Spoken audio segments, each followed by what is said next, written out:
Meaning of incriminating. Incriminating. Incriminating. Incriminating.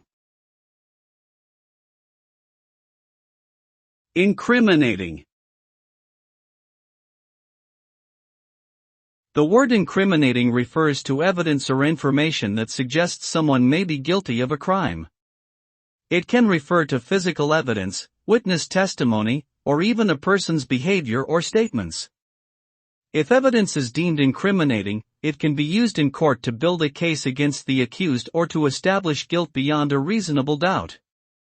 However, just because evidence is incriminating does not necessarily mean that the accused is actually guilty of the crime. It simply means that the evidence paints a picture that suggests guilt and must be further investigated and evaluated.